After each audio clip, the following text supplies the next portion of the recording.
7:01 here on Up with Krem. We are tracking breaking news this morning. Take a look at your screen here. This is who police are looking for: a missing 5-year-old boy who has autism. Now we're told that the boy was last seen near 1400 West Broadway in Spokane. So this morning, Krem 2's Nicole Hernandez is live at a very active area where police are right now. So Nicole, can you share with us what you've recently learned? Yes, Channing Tim. So right now I'm at Walnut and Broadway. This is the last spot that 5-year-old boy was seen at 10 p.m. last night. Right, just for some perspective for you, we're just a few blocks west of the Spokane County Courthouse, and anyone within a 1.5 mile radius of this spot got this alert on their phones describing that boy, asking if they'd seen them. So I'll give you a look behind me right now. We have 6 police officers parked here on this corner of Walnut and Broadway. More police cars driving around this area, as well as police officers on foot, even one on a scooter, all searching this area for this 5-year-old boy. Now, I'll give you the descriptors right now that we have. We know he's a 5-year-old boy, autistic, nonverbal, blonde hair, blue eyes, 2 front teeth missing. At this point, we do not know what he was wearing when he was last seen, but again, last seen right here in this area of Walnut and Broadway. Now, we do know that police have been out in abundance in this area. They have drones out as well looking.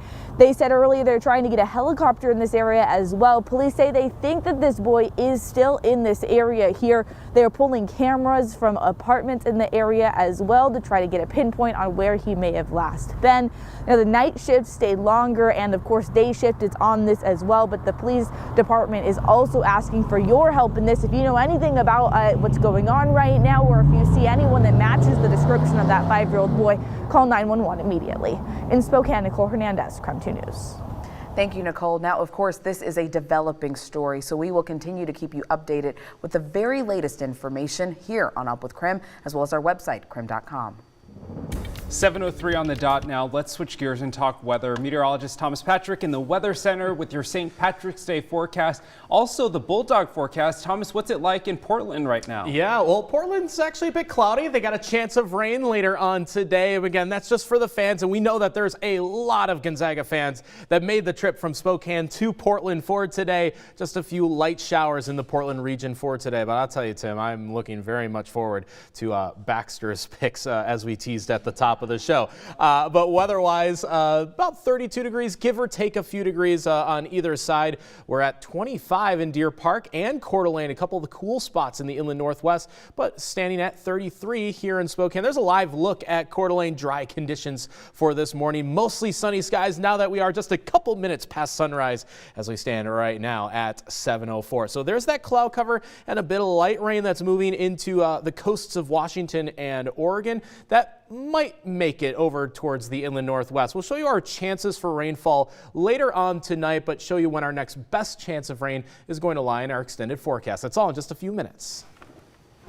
And now to a Krem 2 investigation. Spokane Public Schools now responding to an FBI investigation accusing the district of failing to report serious crimes happening in school buildings. Now, in a letter sent to Spokane Police, SPS says that they did not know that the Spokane Police and the FBI have been concerned about their mandatory reporting since the beginning of the year. So the FBI told Krem yesterday that they sent a letter to Spokane Public School District. Spokane City Council member Michael Cathcart posted a copy of the letter to Facebook. That letter says, in part, the FBI has received allegations of criminal activity in SPS schools that raises concerns about the safety of our school communities. So the letter also asks staff to come forward if they've been pressured to not follow mandatory reporting rules. The FBI told Krem they cannot confirm or deny any investigations, but they did say the FBI and Spokane Police are looking for information from the Spokane Public School community. We were able to talk with Spokane Public School spokesperson Sandra Jared. As of today, the district leadership team does not know of any complaints regarding our mandatory reporting practices. So whenever there is an assault on a student, immediately our staff steps in to obviously to investigate, and right away we call the Spokane Police Department to make sure that they're there, and then once they arrive, they take on that investigation. Now, the school district is firing back after these allegations. SPS is now asking for better communication and to work together through this investigation. SPS says they have not heard any complaints from their families about this mandatory reporting. Spokane Public Schools says their staff trains for mandatory reporting every year. And if you know of a complaint or want our investigators to look into it, send us an email at newstips@krem.com. All right, Zags fans, get ready, because today is the big day. The Zags are facing off against Georgia State in the first round of the NCAA tournament. Yeah, tip-off not far away. You can see our countdown clock there, just over 6 hours away now. Krem 2 is down in Portland right now, bringing you everything Gonzaga. So here's Brenna Green and Travis Green with more on what we can expect today. Good morning from Portland. It is finally here. March Madness is upon us in Spokane. It's Christmas Day. What we've all been waiting for. We get to open the present. The games are here. Yes, absolutely. Gonzaga's game at 1:15, and because we have March Madness games on our airwaves, have a show at 3:30 today. And if you want to see Gonzaga and hear their reaction after the win, make sure to watch us, because we're going to be showing the press conference in full after the game. So there's only one place to tune in and see the team live. It's right here. It's a big win for those of you that played hooky from work today. Yeah, absolutely. So we will have complete and full coverage of that, and then of course at nighttime as well. We'll have a full recap of the Gonzaga game for you, post-game reaction, all that jazz. So make sure you watch us right here on Krem 2. We also expect to hear from the Gonzaga women as well, as they will be having a press conference. So lots and lots of March Madness coverage for you. For now, though, reporting in Portland, I'm Brenna Green. He's Travis Green, Krem 2 Sports. Now, before the Zags begin their tournament run today, they addressed the media yesterday to talk more about how they feel ahead of the game. Yeah, Gonzaga is the top seed in the tournament and set to face 16th seeded Georgia State. Number 1 seeds are 143-1 all time in the tournament. A lot could happen, but one thing is for certain. The Zags are making sure they don't overlook the Panthers and become the second to lose. For senior Rasir Bolton, that today marks the beginning of what enticed him to finish his collegiate career in Spokane. And you start watching tape and you know, some real apprehensiveness with a Georgia State squad, kind of scratching my head and shocked that they're a 16 seed. I don't really see that.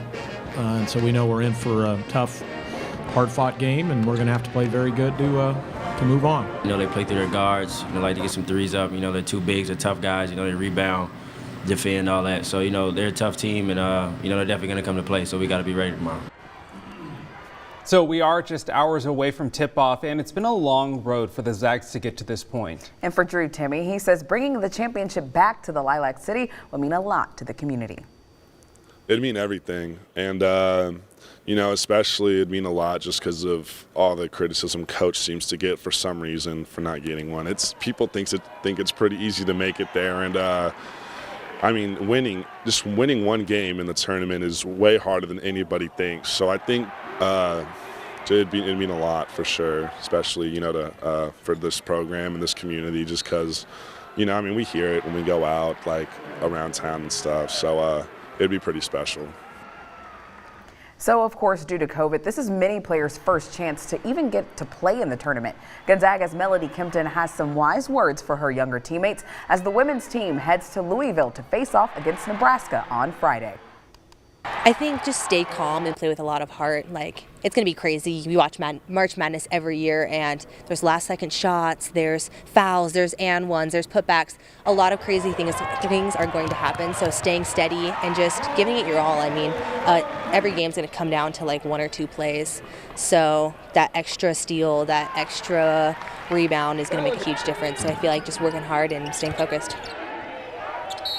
Now, this is actually the first year of betting on March Madness, and people are already getting in line for the Turf Club Sportsbook at Northern Quest Casino. However, there really is a catch. You actually can't bet on in-state teams like Gonzaga, but any other team playing in the tournament is fair game. The Turf Club has screens showing the games, including the latest odds for the tournament. Northern Quest is expecting big crowds, even if people aren't allowed to bet on Gonzaga or Washington State.